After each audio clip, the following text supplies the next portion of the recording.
Esther, Yuk, silahkan. kita mulai. Selamat siang Ibu-Ibu, Bapak-Bapak.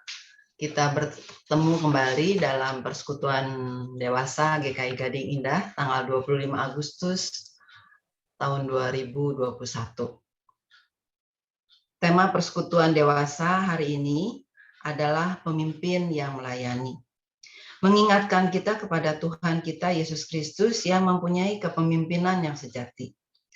Hari ini ketika kita mau menyediakan waktu kita untuk bersama, untuk mengikuti persekutuan dewasa hari ini, kita diingatkan untuk terus belajar, mengikuti keteladanan dari Sang Pemimpin kita, Tuhan Yesus Kristus.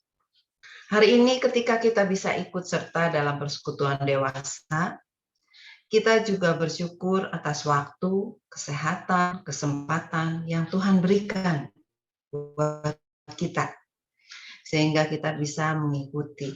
Walaupun dalam keadaan tidak berkumpul secara fisik, tapi kita bisa mengikutinya secara online. Kita akan masuk ke dalam lagu pembukaan dari pelengkap Kidung Jemaat nomor 4, Angkatlah Hatimu kepada Tuhan. Ini bagian ini kita diingatkan untuk sorak-soraklah, haleluya. Pujilah Tuhan yang Maha Kudus. Mari kita bernyanyi terus. Bu Nana, kita lanjut pada lagu.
Kita akan lanjutkan dengan doa pembukaan. Mari kita bersama-sama menundukkan hati kita dan berdoa di hadapan Tuhan. Bapa yang di sorga, saat ini kami bersama datang kepadamu.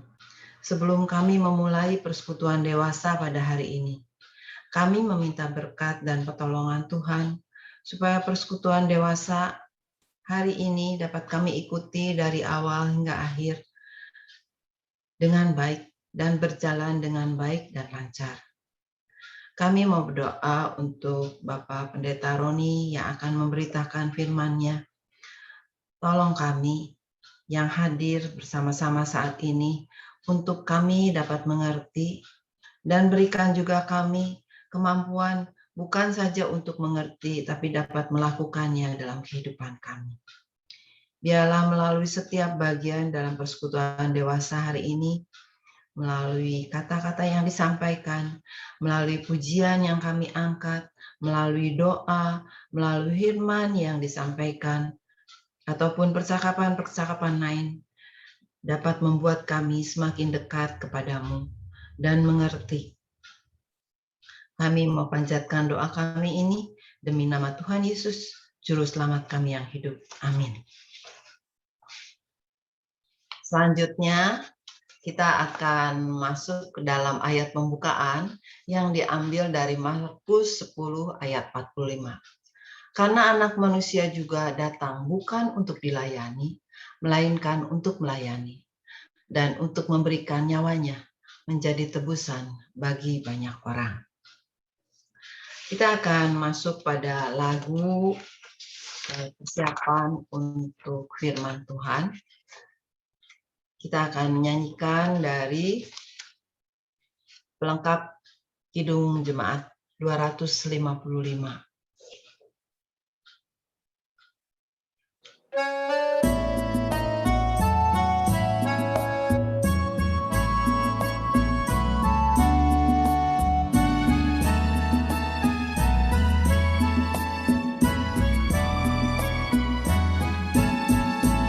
Firman-Mu ku pegang selalu, saat duka, saat senang, jalan hidup yang akan datang, tangan Tuhan yang memegang. Pencobaan menghimpit aku dan menjadi keluhanku, Firman-Mu ku pegang selalu, sayap-Mu tempat berteduh. Firman-Mu Tuhan ku pegang selalu, hilanglah keraguanku.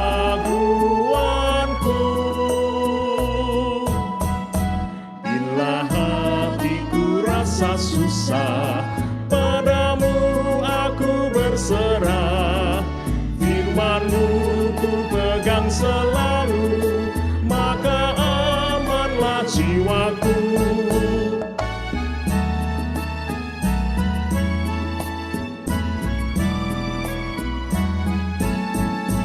Firman-Mu ku pegang selalu, saat duka, saat senang, jalan hidup yang akan datang, tangan Tuhan yang memegang. Pencobaan menghimpit aku dan menjadi keluhanku, Firman-Mu ku pegang selalu, sayap-Mu tempat berteduh.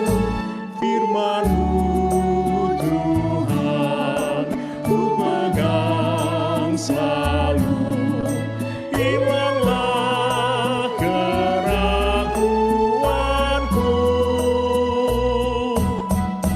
Bila hatiku rasa susah, padamu aku berserah.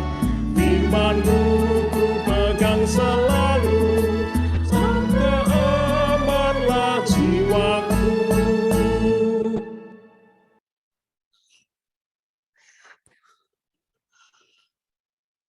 Mari kita kembali berdoa. Sekarang ya Bapa, tiba saatnya kami mau bersama-sama mengarahkan seluruh keberadaan kami pada kebenaran firman-Mu. Kiranya kami dengan sukacita, dengan rela menyambut kehadiran dan karya Roh Kudus yang sudah dicurahkan bagi kami, agar kami bisa menjadi seperti tanah subur, tempat di mana benih-benih firman yang tertabur boleh berakar, bertumbuh, dan berbuah demi kemuliaan nama Tuhan. Terima kasih ya Bapa, Di dalam nama Yesus kami memohon. Amin. Ya, selamat pagi teman-teman, sahabat-sahabat yang terkasih. Tema kita pemimpin yang melayani, dan untuk itu saya mengajak kita bersama memperhatikan teks dari Injil Markus. Markus pasal 10 ayat 35 sampai dengan ayat 45.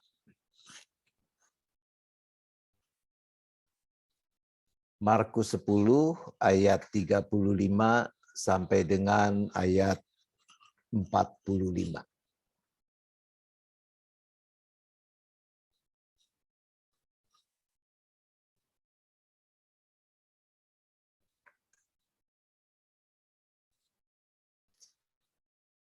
Saya membacakannya bagi kita sekalian demikian. Lalu Yakobus dan Yohanes, anak-anak Zebedius, mendekati Yesus dan berkata kepadanya, "Guru, kami harap supaya engkau kiranya mengabulkan suatu permintaan kami." Jawabnya kepada mereka, "Apa yang kamu kehendaki aku perbuat bagimu?" Lalu kata mereka, "Perkenankanlah kami duduk dalam kemuliaan-Mu kelak, yang seorang lagi di sebelah kanan-Mu dan yang seorang di sebelah kiri-Mu." Tetapi kata Yesus kepada mereka, "Kamu tidak tahu apa yang kamu minta. Dapatkah kamu meminum cawan yang harus kuminum dan dibaptis dengan baptisan yang harus kuterima?" Jawab mereka, "Kami dapat." Yesus berkata kepada mereka, "Memang kamu akan meminum cawan yang harus kuminum dan akan dibaptis dengan baptisan yang harus kuterima. Tetapi hal duduk di sebelah kananku atau di sebelah kiriku, aku tidak berhak memberikannya. Itu akan diberikan kepada orang-orang bagi siapa itu telah disediakan." Mendengar itu, ke-10 murid yang lain menjadi marah kepada Yakobus dan Yohanes. Tetapi Yesus memanggil mereka lalu berkata, "Kamu tahu bahwa mereka yang disebut pemerintah bangsa-bangsa memerintah rakyatnya dengan tangan besi, dan pembesar-pembesarnya menjalankan kuasanya dengan keras atas mereka. Tidaklah demikian di antara kamu. Barang siapa ingin menjadi besar di antara kamu, hendaklah ia menjadi pelayanmu. Dan barang siapa ingin menjadi yang terkemuka di antara kamu, hendaklah ia menjadi hamba untuk semuanya. Karena Anak Manusia juga datang bukan untuk dilayani, melainkan untuk melayani dan untuk memberikan nyawanya menjadi tebusan bagi banyak orang." Demikian Ibu Bapak Saudara-saudara apa yang sudah bersama-sama kita baca, kita dengar dari bagian teks Injil Markus ini. Maka kita adalah orang-orang yang berbahagia apabila dengan kesungguhan kita mendengarkan firman Tuhan, kita memelihara dan melakukannya.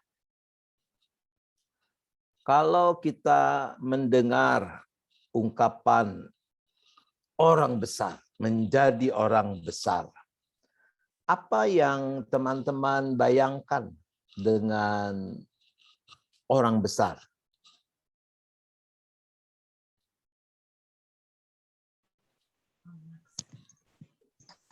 Capek, Pak. Capek ya? Ya, Kenapa capek? gode. Karena gode.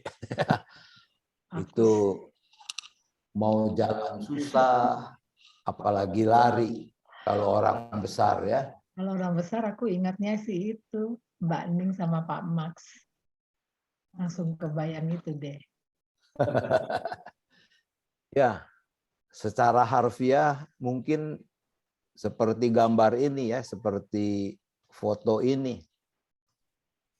Ini ini orang gede memang ya. Dalam artian ya secara fisik memang besar banget ya. Atau mungkin ini pemain basket di NBA ya. Tapi kita tahu bahwa yang dimaksudkan atau yang sedang kita bicarakan dengan orang besar ini bukan pertama-tama urusan ukuran badan ya. Bukan pertama-tama urusan fisik. Tetapi kita tahu juga bahwa ada pandangan orang terhadap orang-orang lain yang dengan persepsi tertentu terus kita bisa mengatakan dia orang besar. Nah, kalau tentang itu, apa saja nih ya dari ukuran yang dipakai oleh dunia untuk bisa mengatakan atau menilai bahwa seseorang ini orang besar atau bukan. Nah, apa tuh kalau menurut Pak? Pejabat ya, ini mengatakan Jadi pejabat. ya, jabatan ya, makin tinggi jabatan kedudukannya, sebagian orang menganggap dia makin besar. Baik, terima kasih. Ada lagi yang lain? Kekayaan. Kekayaan. Yes, makin kaya dia. Wong sugi iku wong besar ya. Oke. Esther tadi mau Disebut orang besar karena dia mempunyai sesuatu yang lebih dari orang lain. Misalnya, jadi kita kan kadang-kadang melihat, kalau sekarang mungkin orang besar itu bisa presiden atau siapa-siapa yang dianggap dia mempunyai kemampuan yang baik. Oke. Jadi dunia punya ukuran-ukuran sendiri untuk mengkategorikan orang atau orang-orang dalam kategori sebagai orang besar ya. Tadi sudah dikatakan salah satunya kekayaan. Orang yang menganggap bahwa makin kaya, makin banyak kekayaan, harta yang dimiliki seseorang, dia makin dianggap sebagai orang besar. Ukuran lain adalah gelar. Ya, jadi makin panjang gelarnya seperti ini doktor, doktorandes, insinyur ngapusi, SH, STH, MTH, MIN, DMIN dan seterusnya. Ya, pokoknya kalau ketemu orang yang gelarnya sampai berderet-deret tuh hebat ya. Lalu ada di bawah sadar barangkali, wah dia orang besar. Kemudian tadi yang sudah kita katakan kedudukan ya. Ini minta maaf saya bingung juga kenapa hurufnya jadi kacau begini. Kedudukan, pangkat itu juga menjadi ukuran di mata sebagian orang untuk menunjuk tentang kebesaran. Ya. Oh, ini Hitler ya. Lina lagi ada di negeri asal tokoh ini. Esther baru pulang ya. Nggak bawa kumisnya Hitler ya, tapi Esther ya. Baik.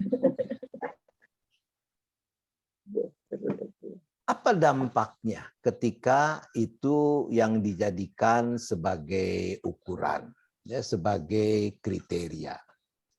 Nah, kalau orang menjadikan harta kekayaan sebagai ukuran, kira-kira apa yang bisa terjadi? Ketidakadilan. Ketidakadilan. Kenapa Grace ketidakadilan? Ya orang kaya kalau koruptor gitu, umpamanya didakwa dia pasti bisa bebas. Kalau orang kecil dia akan di penjara lama, biasanya di keadilannya begitu. Tapi kalau orang kecilnya kaya? Orang pengaruh. Itu bukan orang kecil kalau dia kaya ya. Karena tadi kita udah bilang ini bukan ukuran badan ya, tapi soal aspek tertentu dari kehidupannya. Baik, terima kasih Grace ya. Bisa ada ketidakadilan karena terus orang yang punya harta banyak relatif dia bisa melakukan banyak hal yang memang tidak bisa dilakukan oleh orang kecil. Ya. Baik, ada yang lain? Jadi kalau hal-hal seperti tadi ya, kekayaan itu yang jadi ukuran. Nah, maka kalau orang kepingin jadi orang besar, Ngumpulin harta. dia ngumpulin harta. Ngumpulin harta bukan sekedar ngumpulin harta ya. Kalau perlu maka dia akan melakukan segala cara ya.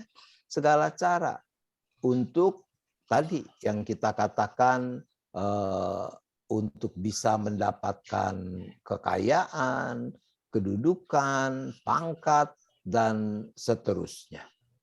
Untuk bisa mendapatkan gelar ya. Nah, ini yang membuat KPK masih tetap diperlukan ada ya di negara kita. Karena ada masih orang-orang yang mungkin menganggap kekayaan sebagai segala-galanya. Kita juga tahu orang-orang yang supaya ada gelar yang nempel pada dirinya lalu bisa membeli ijazah. Jadi ijazah aspal katanya. Untuk bisa mendapatkan kedudukan, pangkat, nyogok. Dan yang lebih mengerikan itu menjual iman. Ya. Di sana sini terjadi juga tuh. Orang yang menjual iman supaya bisa mendapat kedudukan, mendapatkan pangkat tertentu. Itu realitas yang kita temui dan ternyata itu bukan problem yang baru sekarang muncul, tapi sejak zaman baheula juga itu sudah ada ya.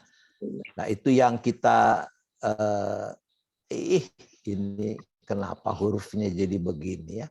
Ini yang kita temui dalam kesaksian Injil Markus yang kita baca tadi. Yaitu ketika dikatakan Yakobus dan Yohanes anak-anak Zebedius, mereka menghampiri, mendekati Yesus dan menyampaikan kepada Yesus. Apa yang disampaikan, yang dikehendaki oleh para murid ini? Mereka mengatakan, perkenankanlah kami duduk dalam kemuliaan-Mu kelak, yang seorang lagi di sebelah kanan-Mu dan yang seorang di sebelah kirimu. Kenapa mintanya supaya bisa duduk di sebelah kanan, di sebelah kiri Yesus?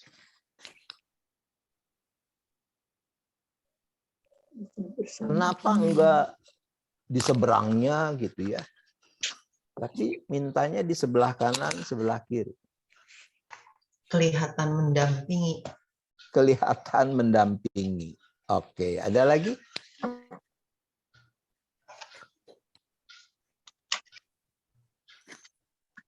Kok nggak minta di pojokan aja gitu ya? Lebih dekat. Lebih dekat. Ya, kalau ada di Merasa sebelahnya. berjasa kali, Pak. Kenapa? Merasa berjasa, dirinya paling berjasa. Oh, jadi ini memang ungkapan di sebelah kanan, di sebelah kiri itu bukan secara harfiah ya. Dia ungkapan yang dipakai untuk menunjukkan kehormatan. Kehormatan yang diberikan atau dimiliki oleh seseorang.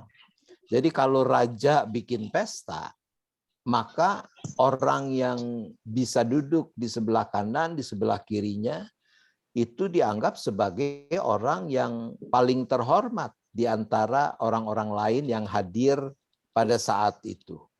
Ya. Nah, ini nih yang saya suka dengar juga nih, urusan di sebelahnya Tuhan nih. Ini kalau doa dalam kebaktian penghiburan. Yaitu ketika ada pendoa yang mendoakan supaya arwahnya diterima di sisi Tuhan. Ya. Padahal udah ada banyak begitu arwah. Ya. Udah nggak kebagian di sisi Maya. Udah jauh banget tuh. Ya. Nggak bisa lagi di sisinya. Udah penuh di sono. Ya. Deretannya udah panjang tuh di sono. Ya. Tapi saya sekaligus mau mengingatkan itu bukan cara pandang iman Kristen. Ya. Kita jangan berdoa minta supaya apalagi arwah gitu ya, supaya bisa dapat tempat di sisi Tuhan. Enggak. Ya, bukan itu keyakinan kita. Yang kita yakini bahwa ketika orang dia hidup dan mati di dalam Tuhan, maka setelah mati pun maut tidak memisahkan dia dari persekutuan kasih Allah. Modelnya kayak bagaimana, kita nggak usah pusing dah. Ya. Dapatnya itu pas di pojok sebelah mana, juga jangan dipikirin lah. Ya, itu bukan urusan kita untuk itu. Ya. Tapi balik lagi, jadi apa yang disampaikan oleh Yakobus dan Yohanes ini menunjukkan bahwa mereka ingin mendapatkan kehormatan itu. Duduk di sebelah kanan dan di sebelah kiri Yesus. Sangat ironis mengingat apa yang baru saja Yesus sampaikan sebelumnya. Jadi kalau teman-teman masih membuka Alkitabmu, boleh ngintip sedikit tuh, ya, perikop sebelum permintaan Yakobus dan Yohanes nih, urusan apa nih? Penderitaan, tentang penderitaan Yesus. Justru sebelumnya itu Yesus baru saja dia mengungkapkan tentang jalan yang harus ditempuhnya untuk menggenapi kehendak Bapa di sorga agar manusia dan dunia ini beroleh selamat.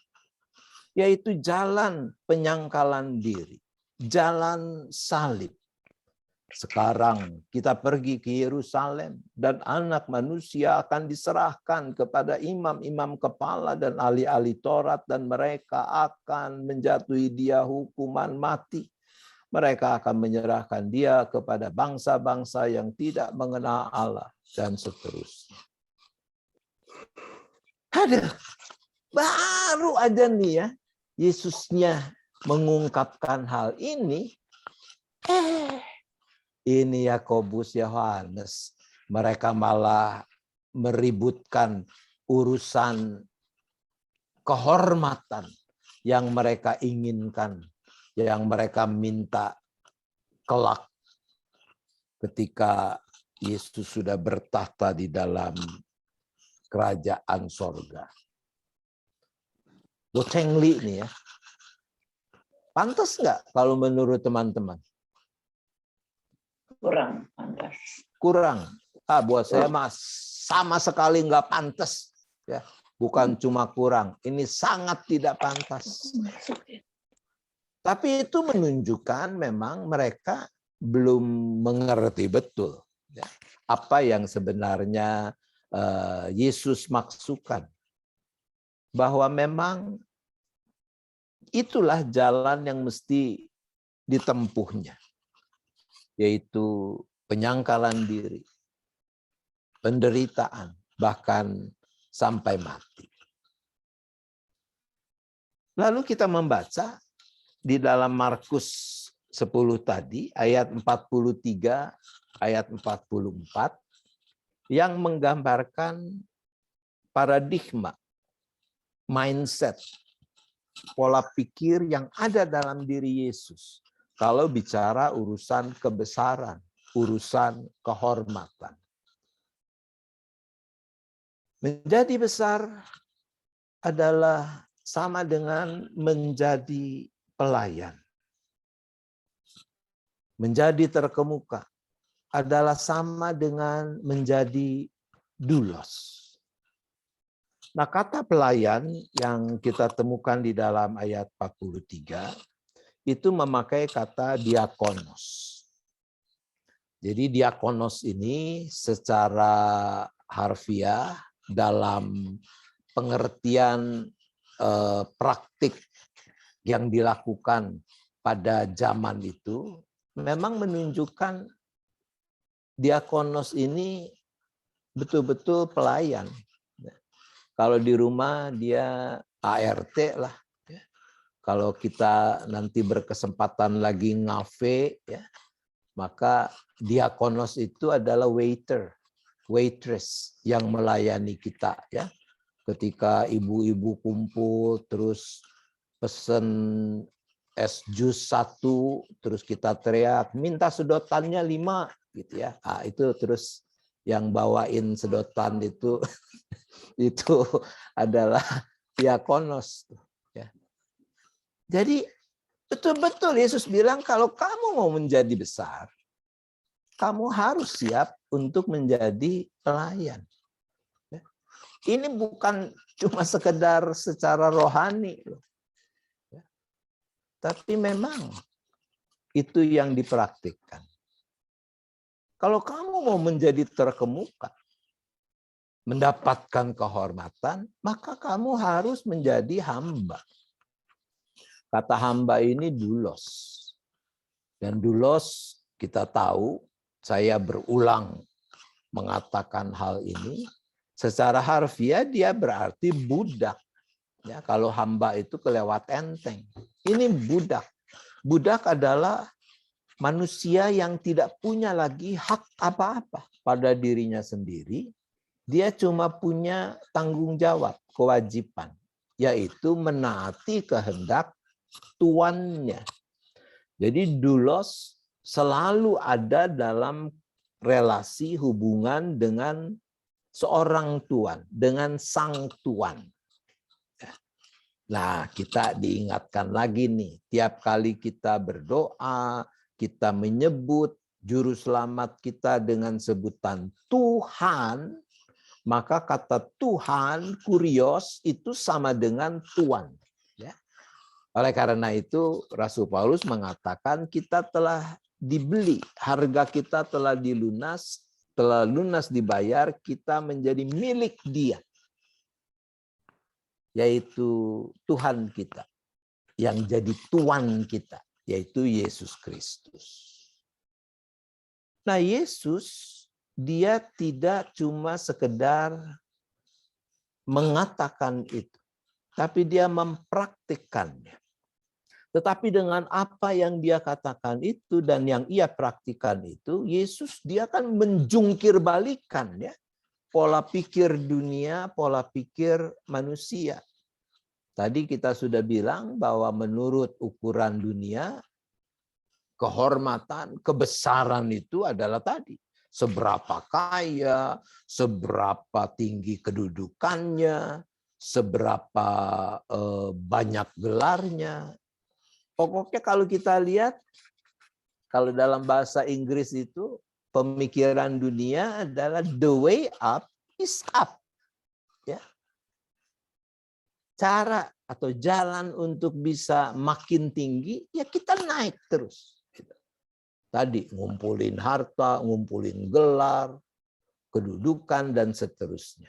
Tapi yang kita lihat dari apa yang Yesus perkatakan ini, dia menegaskan the way up is down. Jalan untuk naik itu justru kita mesti turun. Kita mesti menjadi rendah. Bahwa kebesaran seorang manusia di hadapan Allah harus diukur berdasarkan kriteria Allah, bukan kriteria manusia dan dunia. Dan kriteria itu tidak lain adalah kesediaan untuk rendah hati, untuk merendahkan diri, menundukkan diri, untuk setia menaati kehendak Allah. Dan itu total dipraktikkan.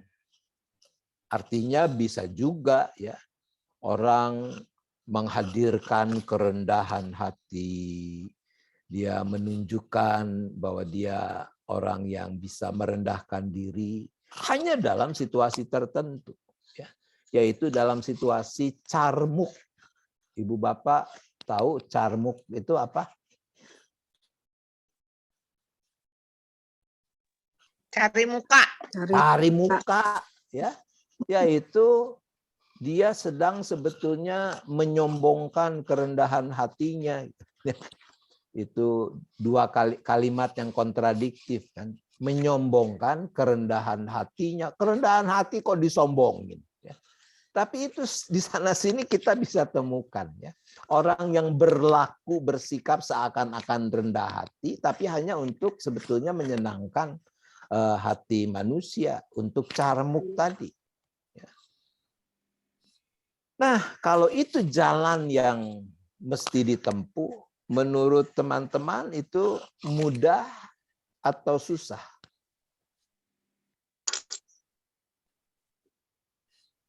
Susah. Susah ya? Ringan apa berat? Berat. Kenapa susah? Kenapa berat? Silakan.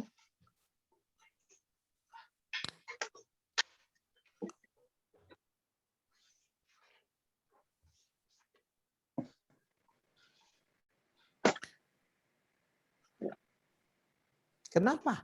Jalan Mantap. tadi ya, jalan yang isinya adalah kita mesti merawat kerendahan hati, kesediaan merendahkan diri, menundukkan kehendak diri pada kehendak Tuhan itu susah, berat. Kenapa?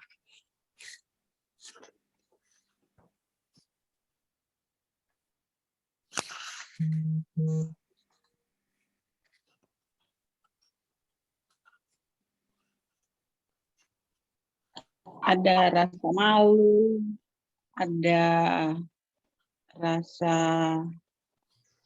egois. Ada egoisme. Mungkin itu salah satu kata kuncinya ya. Yang di sana sini membuat kita enggan dan merasa berat. Jadi saya suka dengan suasana pelayanan di GKI pada umumnya. Ya. Sebab di GKI ini pada umumnya kita tidak menyoal atau bersikap kepada orang lain, sesama anggota, aktivis dan sebagainya, atas dasar ukuran-ukuran tadi. Ya. Kenapa aku mau kerjasama dengan dia di dalam pelayanan ini? Bukan karena dia orang kaya, bukan karena dia pangkatnya tinggi. Ya.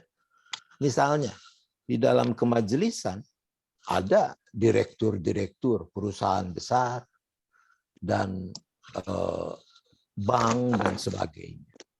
Tetapi ketika sudah sama-sama ada di dalam kemajelisan, maka kita setara. Ya. Nggak ada tuh. Karena dia presiden direktur perusahaan tertentu misalnya, terus dia menjadi lebih terhormat dibandingkan dengan yang lain. Tidak. Ya. Itu suasana yang baik yang menurut saya harus dipertahankan. Tetapi itu menuntut dari diri kita kerelaan memang untuk menyangkali keakuan kita. Ya. Nah, tidak semua orang. Tadi kan saya mengatakan secara umum di GKI saya suka karena ada suasana kolegialitas kesetaraan itu. Jadi secara manusia memang berat, ya. Bahkan harus dikatakan siapa yang sanggup. Kalau Yesus mah pasti bisa lah, dia kan Tuhan. Mungkin reaksi sebagian orang seperti itu. Kita kan manusia. Nah ini mungkin reaksi sebagian orang demikian. Tapi mari kita lihat apa yang Yesus demonstrasikan.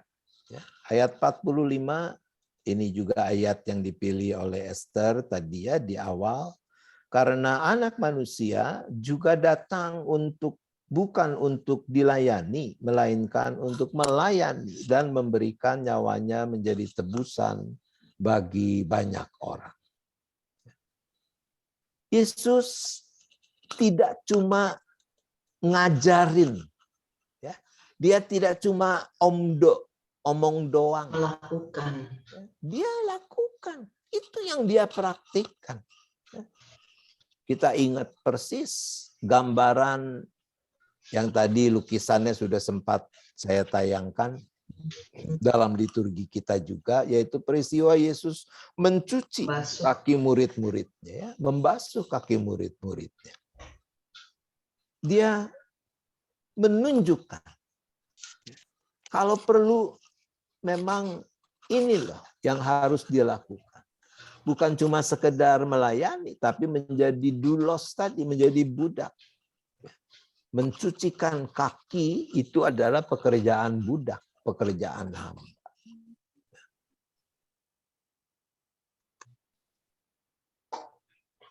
Tapi sekarang kita bertanya, apakah Yesus dengan mudah menempuh jalan salib, taat sampai mati di kayu salib? Enggak ya? Enggak. Tapi kan dia Tuhan.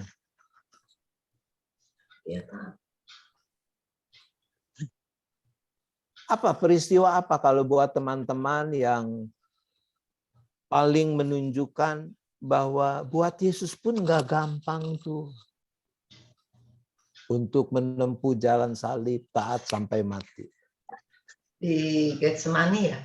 Di Getsemani.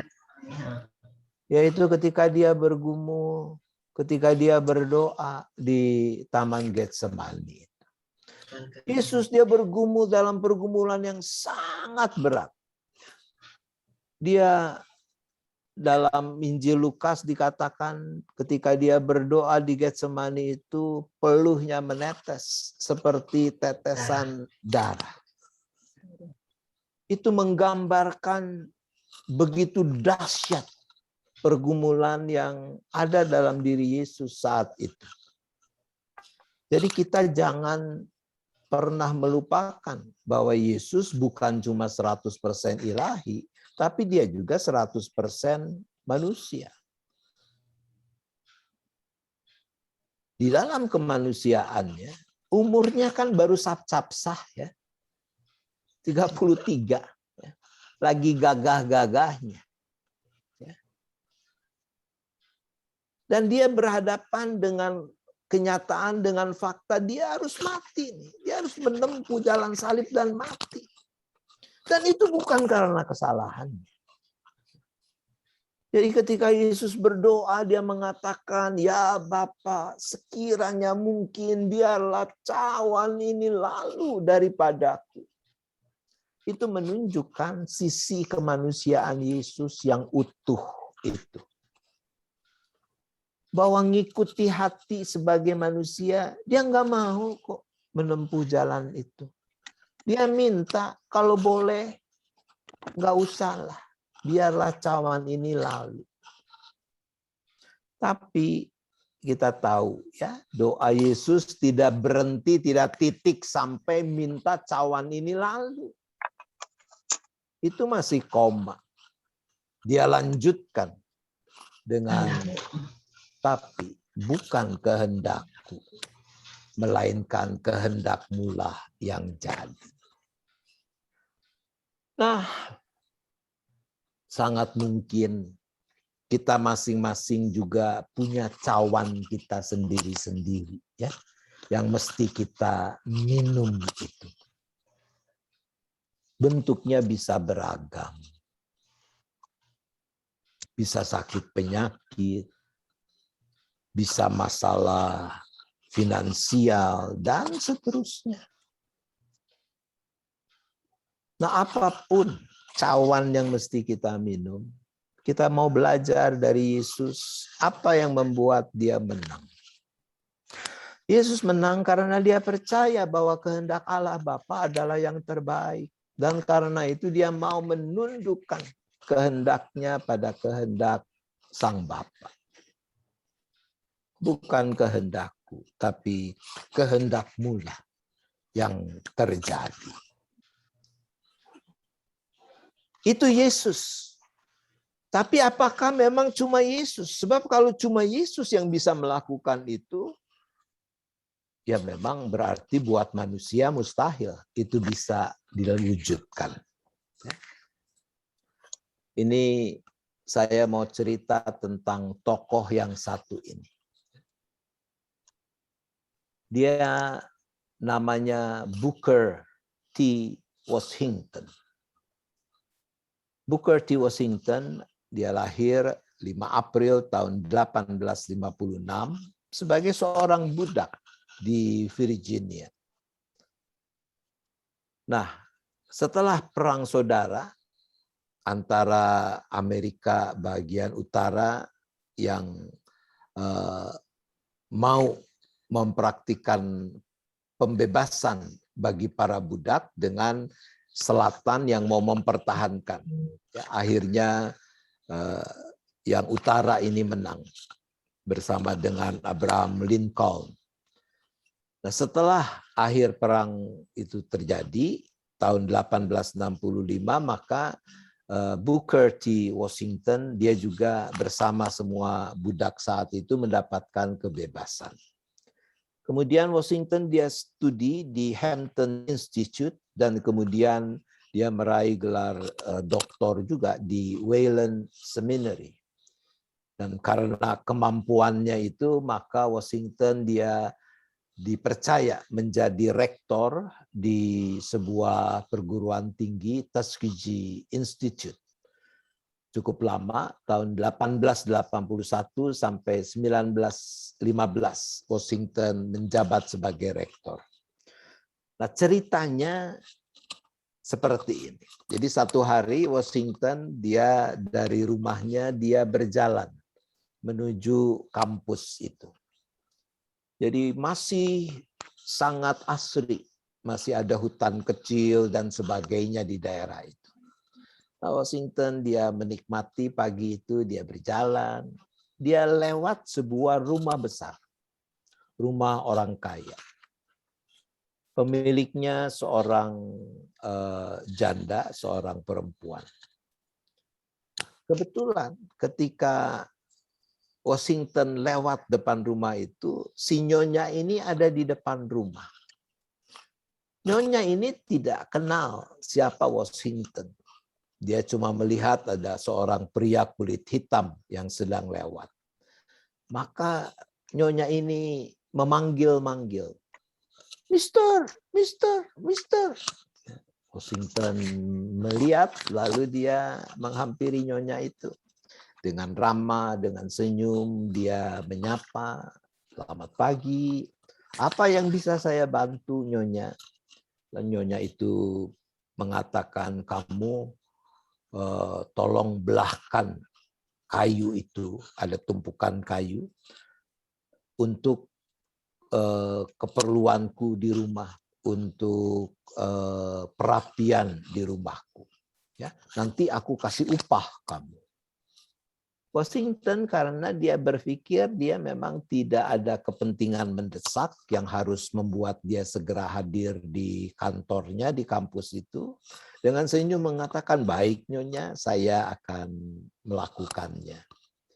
Lalu dia membuka jasnya, dia pergi ke gudang, dia ambil kapak, dan dia mulai membelah kayu bakar itu. Lalu mengangkatnya, memindahkannya ke dalam rumah. Saat itulah ada seorang anggota keluarga dari keluarga orang kaya ini, seorang gadis yang melihat Washington dan apa yang dia lakukan. Dan dia mengenali siapa Washington. Maka setelah Washington pamit, pergi, gadis ini berkata kepada tantenya ini, Tante tahu nggak pria itu siapa? Enggak. Ya dia orang baik, dia mau membantu aku untuk membelahkan kayu bakar ini. Dia itu Dr. Booker T. Washington. Dia rektor di Tuskegee Institute. Nyonya ini sangat kaget. Dia tidak pernah membayangkan bahwa seorang rektor perguruan tinggi mau melakukan pekerjaan yang dalam tanda petik rendahan itu. Tapi itu sangat menyentuh hatinya, menggerakkan hati Nyonya ini. Maka keesokan harinya dia pergi, dia datang ke Tuskegee Institute, dia menemui Washington di kantornya. Nyonya ini singkat cerita minta maaf, lalu dia berjanji bahwa dia akan menjadi donatur rutin untuk pengembangan pendidikan di Tuskegee Institute. Ibu bapak saudara, Booker T. Washington bukan Yesus, tapi dia menunjukkan bahwa dia bisa mempraktikkan kerendahan hati, perendahan diri, seperti yang Yesus ingin untuk kita semua juga praktikkan. Maka menjadi hamba, menjadi pelayan, di dalam praktik keseharian hidup kita, itu bukan sesuatu yang mustahil. Dan itu buat kita bukan cuma sekedar kebajikan moral atau sikap etis kalau kita mau merawat kerendahan hati, perendahan diri. Tapi itu adalah pilihan secara sadar dan bertanggung jawab untuk makin menjadi serupa dengan Kristus. Nah, tema kita bicara tentang pemimpin. Nah, mungkin terus sebagian besar kita mengatakan, oh jadi itu mah berlaku tuh ya buat Paroni, ya buat Pastira, buat Ibu Novi, ya buat ya penatua-penatua lah gitu ya, buat penatua pendamping komisi dewasa nih ya, nah buat pengurus juga lah ya. Kalau kami yang lain mah cuma anggota kan, kita mah nggak kena dong, kita bukan pemimpin. Ada yang berpikir begitu? Siapa di antara Anda yang mengatakan saya bukan pemimpin? Ada? Kalau ada yang berpikir bahwa dirimu bukan pemimpin, keliru. Anda juga pemimpin. Tentu dengan ruang lingkup dan porsi masing-masing. Ya. Ibu Suryanti di rumah adalah pemimpin. Ibu-ibu di rumah masing-masing adalah pemimpin.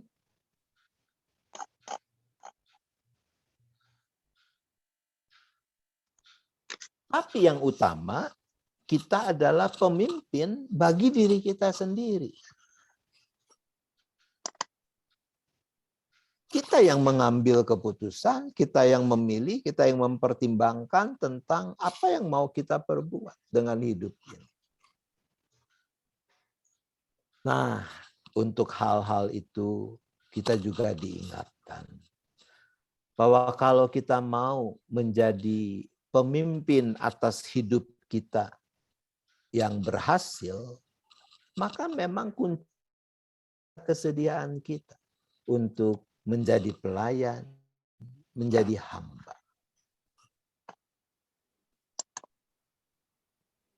Dalam kesempatan beberapa hari belakangan ini, jika sudah cukup lelah mengerjakan banyak hal, maka saya dan Tia kami suka juga nonton di Netflix ya, lewat program itu. Nah, terakhir kami nonton sebuah sinetron. Saya sebetulnya tidak suka sinetronnya. Judulnya Dewi. Ya. Kalau yang langganan Netflix boleh cari itu. Sebab akhirnya saya tertarik juga. Bagus ceritanya. Seorang perempuan yang menunjukkan bagaimana dia bersedia dengan tulus mempraktikkan kerendahan hati. Sampai betul-betul dia diperlakukan sebagai pelayan oleh mertuanya sendiri. Tapi cerita itu happy ending tentu ya, menunjukkan bagaimana justru karena kerendahan hatinya, kesediaan dia untuk itu, dia bisa melayani, dia bisa akhirnya mendapatkan kebahagiaan. Dan buat saya itu bukan sesuatu yang asing. Ya, karena di dalam tradisi iman Kristen sebetulnya kita sangat akrab dengan hal itu. Baik, sebelum kita masuk pada doa syafaat, apakah ada yang mau bertanya atau mau berbagi tentang hal ini? Topik kita ini kalau ada, boleh ya, Tari ya? Ya, boleh Pak, silakan. Boleh saya bertanya? Halo? Silakan, Pak Ronald. Bukan pertanyaan, Pak, tapi saya tergerak sekali dan bagus sekali ini tema ini, karena setelah mendengar ini saya teringat ada seorang presiden Amerika, John Kennedy, di awal tahun 60-an pernah mengatakan, "Don't ask what the country can do for me, what can I do for my country?" Ya, jadi jangan menanyakan apa yang negara bisa lakukan, tapi justru apa yang dapat saya lakukan bagi negara saya. Beliau meninggal karena ditembak, kita tahu tahun 63 di Dallas. Itu karena salah satunya diperjuangkan adalah perbudakan. Jadi kan tadi perbudakan disebut. Maka kata-kata ini menjadi kata-kata mutiara bagi seluruh dunia dan tercatat di mana-mana. Sayangnya orang-orang yang seperti itu yang ingin berkorban, melayani, itu termasuk melayani kalau menurut saya. Karena maksud baik melayani untuk negara. Tapi pada umumnya orang juga berharap apa yang dapat negara lakukan untuk saya. Ya, saya tidak perlu kerja, kadang-kadang saya perlu apa, tapi kan dapat ini, dapat itu dari pemerintah. Ya, itu yang disayangkan. Seandainya kata-kata beliau itu dapat terlaksana dengan baik bagi pimpinan di mana saja. Tidak perlu presiden ya, apa itu parlemen atau apa saja. Saya kira negara akan lebih maju. Hanya itu saja Pak. Terima kasih. Oke, terima kasih ya Pak Ronald. Dengan mengingatkan kita apa yang dikatakan oleh almarhum John Fitzgerald Kennedy. Ya. Baik, ada lagi yang lain?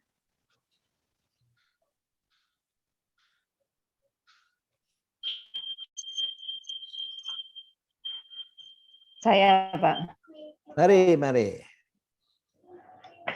Anak-anak sekarang, zaman now itu, kalau anak-anak milenial, itu susah sekali diajak. Apalagi mendengarkan kata-kata kamu harus melayani. Bagaimana? Kadang-kadang mereka mengatakan, ngapain aku suruh nyapu, suruh ngepel? Aku bukan pembantu. Itu pekerjaan pembantu. Ya.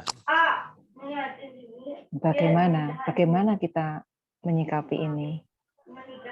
Memang kita harus memberikan contoh ya. Ya, terima kasih Pak Roni. Ya, baik Ibu Linda ya, terima kasih. Ya, memang anak-anak sekarang ini ya hidup mereka dibesarkan dalam situasi yang berbeda ya dengan masa ketika kita masih kanak-kanak, kita remaja dan seterusnya. Saya sebetulnya Ibu Linda sudah menjawab sendiri apa yang dia tanyakan, yaitu soal contoh. Jadi saya pernah mendengar ketika saya berkendara sebuah acara talk show, narasumbernya itu seorang psikolog, lalu ada seorang ibu bertanya, bagaimana caranya karena anak-anak ini udah makin nggak mau dengerin nasihat, teguran, nggak didengar. Lalu psikolog ini menjawab, dia mengatakan begini, ada masanya anak-anak tidak lagi akan mendengarkan apa yang kita katakan. Tapi anak-anak sebetulnya tidak pernah membutakan mata. Mereka bisa menulikan telinga, tapi tidak membutakan mata dari apa yang mereka lihat dalam praktik hidup yang kita jalani. Nah, jadi memang cuma ini memang harus dipraktikannya kan sedini mungkin, ya. Jadi kalau anak-anak itu sudah kadung terkontaminasi dengan nilai-nilai yang mereka ambil dari internet, dari pergaulan sesama remaja, menjadi semakin sulit, tapi bukan tidak mungkin. Ya. Jadi kalau buat saya, ya tetaplah juga memberikan contoh tentang bagaimana melayani itu. Sambil berdoa tentunya, berharap bahwa anak-anak kita ini, cucu-cucu kita ini juga bisa tercelikan matanya dan bisa belajar melihat dari apa yang kita orang tua, kita sebagai kakek nenek, kita praktikkan di dalam kehidupan kita. Ya. Ya, menurut saya tidak ada hal lain kecuali memang dua tadi, tetaplah memberi contoh dan tetaplah berdoa. Sebab kalau anak-anak remaja sekarang ini, mereka punya pilihan soal role models itu lebih banyak ketimbang zaman kita. Tapi bukan mustahil sih. Begitu ya, Bu Linda? Ya, terima kasih.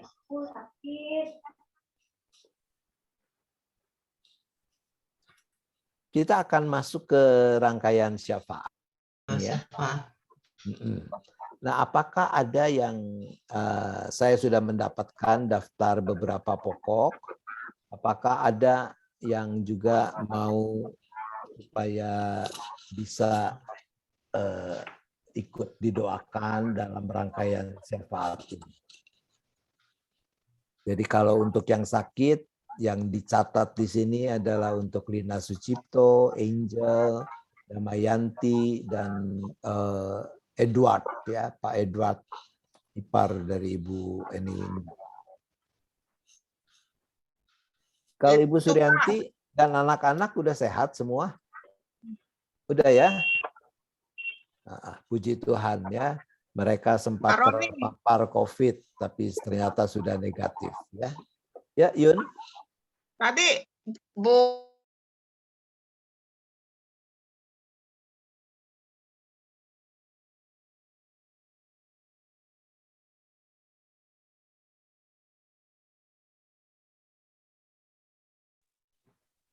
Ya, kalau tidak, mari kita bersama-sama bersahati di dalam syafaat kita. Ya. Bapa di sorga, kami sungguh bersyukur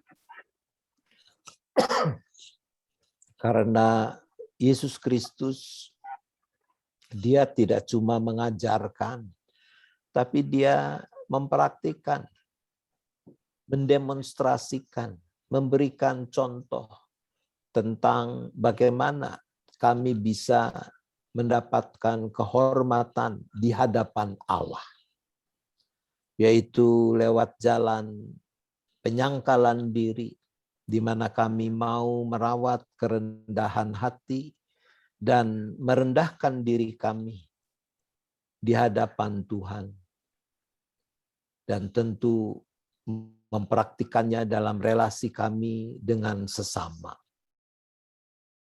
Kami mau merawat kerendahan hati, perendahan diri, untuk menjadi pelayan, menjadi hamba, bukan supaya kami populer, tapi kami mau melakukan semua itu agar nama Tuhan dipermuliakan. Maka dengan kerinduan seperti itulah ya Bapa, ajar kami, kuatkan kami untuk mau saling melayani satu terhadap yang lain. Untuk mau saling mendahului di dalam melayani orang-orang yang berelasi dengan kami, dimanapun itu terjadi. Ya Bapa, kembali saat ini kami berdoa bagi teman-teman kami yang masih bergumul dengan sakit penyakit mereka. Kami berdoa untuk Lina Sucipto, Angel, Damayanti, Saudara Edward, juga Yani.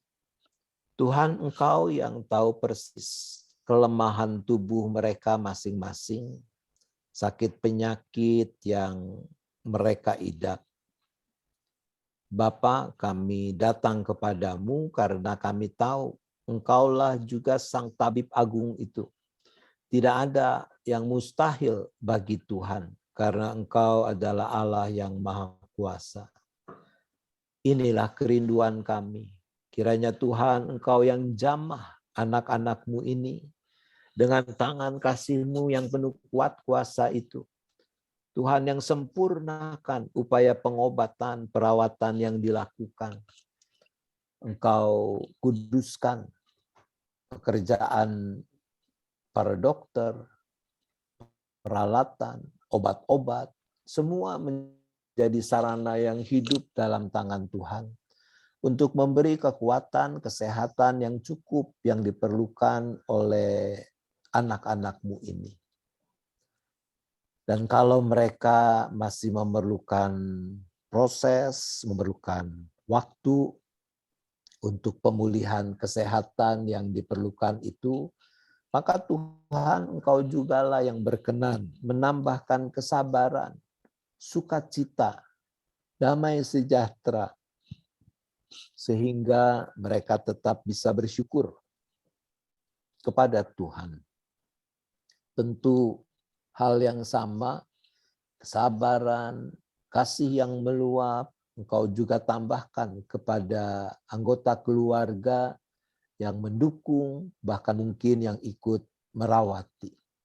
Supaya kehadiran anggota keluarga ini juga boleh dirasakan sebagai wujud dari cinta kasih Tuhan yang tidak pernah lepas atas diri mereka.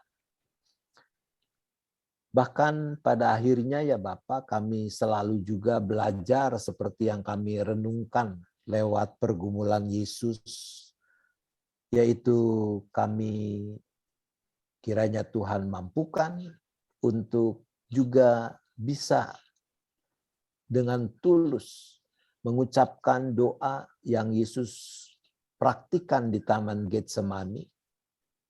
Sekiranya mungkin, biarlah cawan ini lalu daripadaku, tapi bukan kehendakku, melainkan kehendak-Mu-lah yang terjadi. Ya Bapak, saat ini kami juga turut bersyukur bersama dengan keluarga-keluarga, anggota jemaat, simpatisan, bahkan sekian banyak orang yang kami hanya lihat sebagai angka-angka, yaitu mereka yang sembuh dari paparan COVID-19. Secara khusus kami turut bersyukur bersama Ibu Suryanti dan keluarga yang Tuhan sudah sertai sehingga mereka boleh dinyatakan negatif setelah sempat positif terpapar COVID-19. Biarlah dalam syukur mereka kepada Tuhan, mereka juga boleh terus memuliakan nama Tuhan. Ya Bapak, kami juga turut bersyukur bersama dengan teman-teman kami yang Tuhan juga boleh tambahkan usianya, untuk Saudara Gunawan Darmawan dan Saudara Suherman.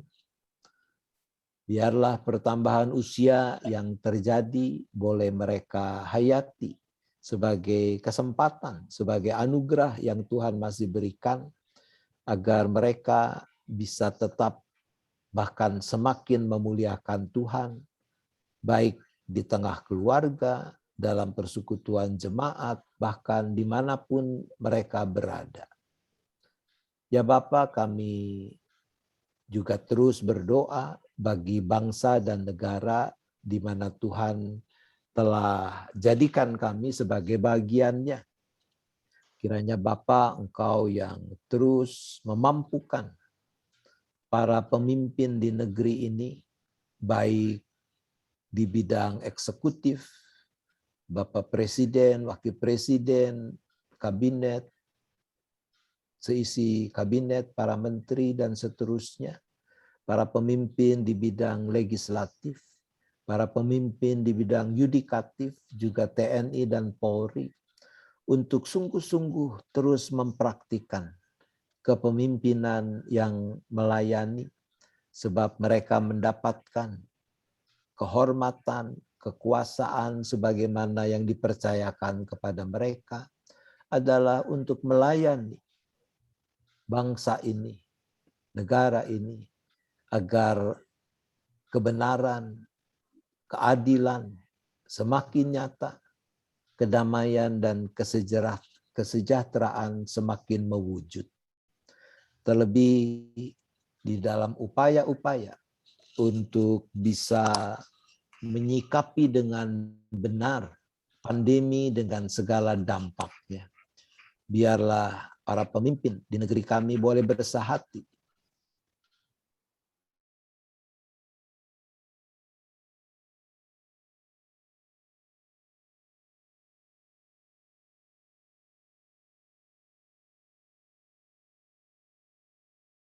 Yesus Kristus. Amin.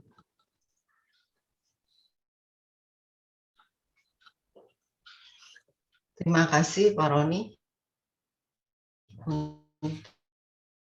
Kita akan masuk dalam persembahan. Silakan Bu Wani untuk memimpinnya.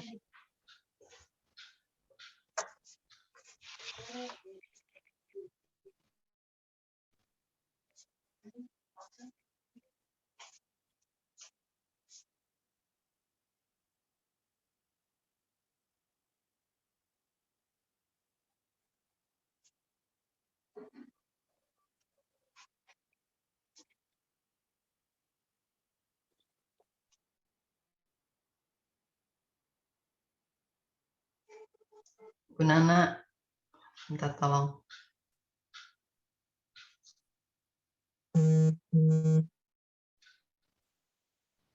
Wani belum dibuka tuh suaranya. Oh iya, sorry. Nana bisa nggak di itu ya? Dibuka itu ini ya, ayat persembahan.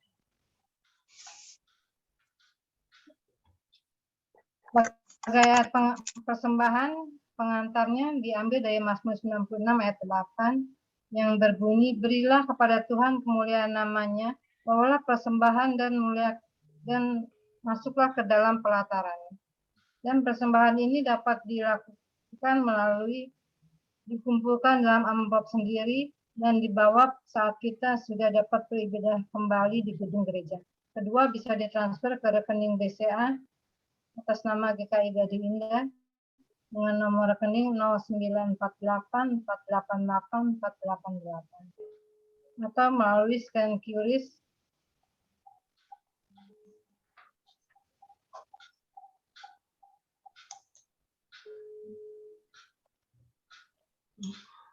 kita akan persembahan dan kita akan menyanyikan satu pujian dari PKJ 146 bawa persembahan.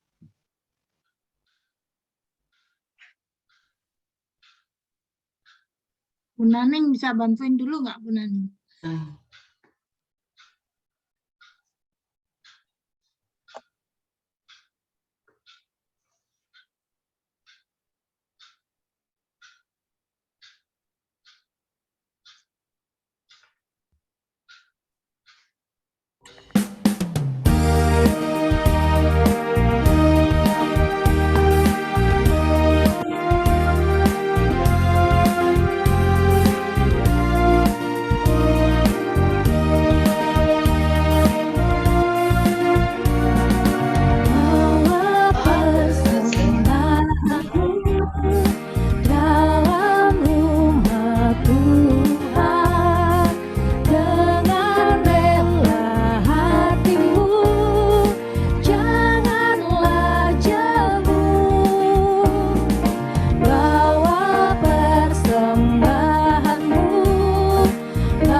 Mari Bapak Ibu kita akan bawa persembahan kita melalui doa.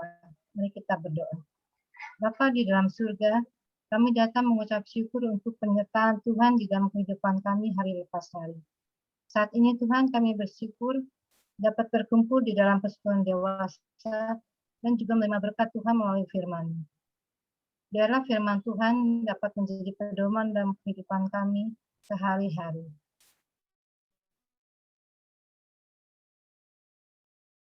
Mengungkapkan rasa syukur melalui persembahan kami. Tuhan berkatilah persembahan kami ini yang datangnya juga berasal dari Tuhan, sehingga juga dapat dipakai untuk pekerjaan pelayanan. Sehingga nama Tuhan semakin hari semakin dimuliakan. Terima kasih ya Bapak. Hanya di dalam nama anak Tuhan Yesus Kristus kami berdoa dan mengucap syukur. Amin. Terima kasih Bu Wani untuk bagian dari persembahan ini. Kita akan lanjutkan dengan lagu penutup dan kita akan menyanyikannya dari nyanyian Kidung Baru 204. Di dunia yang penuh cemar, ya dikatakan bahwa antara sesamamu hiduplah saleh dan benar. Nyatakan Yesus dalammu. Nyatakan Yesus dalammu, sampaikan firman dengan hati teguh. Nyatakan Yesus dalammu. Mari kita bersama-sama menyanyi.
Dengan doa penutup dan berkat yang akan dibawakan oleh Bapak Pendeta Roni. Silakan Pak. Mari kita berdoa.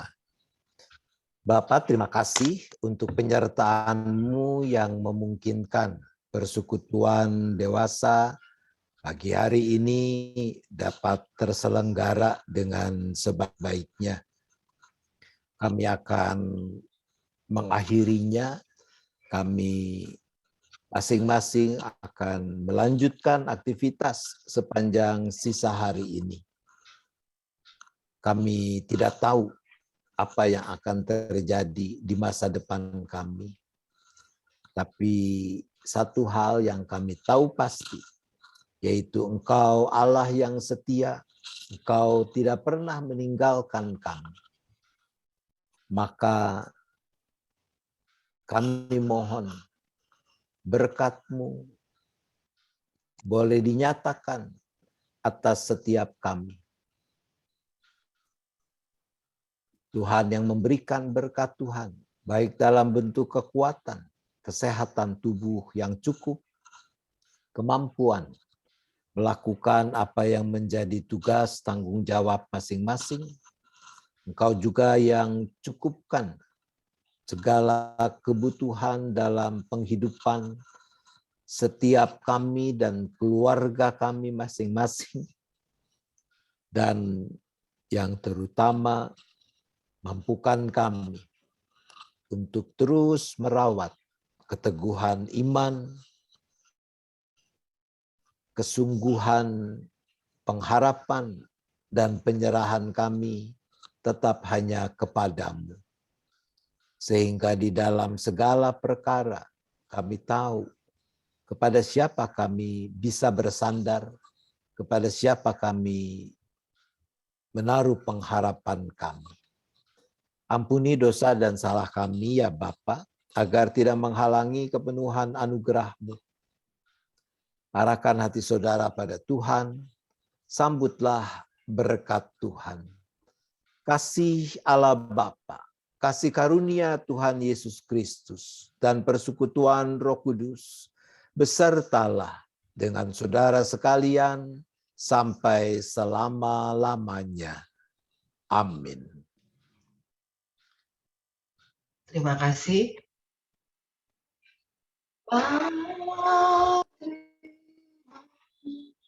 Kasih.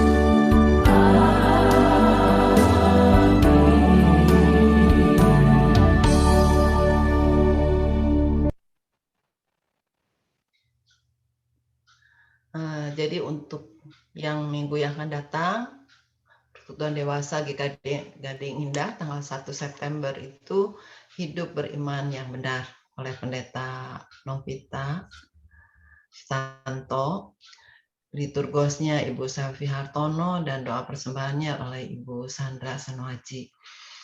Kita akan lanjutkan dengan pengumuman dari pengurus KD. Apakah ini saja atau ada yang lain? Silakan. Ini saja Bu pengumumannya. Oh, iya. Terima kasih. Kalau ini saja berarti terima kasih bahwa Persekutuan Dewasa sudah selesai. Foto dulu. Kita foto sama-sama. Siapa yang potret ya? Saya. Mangga, silakan kameranya boleh dibuka dulu. Yuk.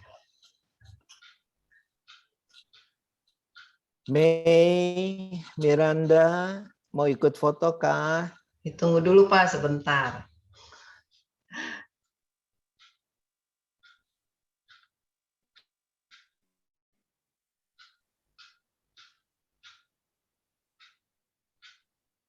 Satu halaman lagi ya, supaya rada gede kelihatan jerawatnya nanti ya.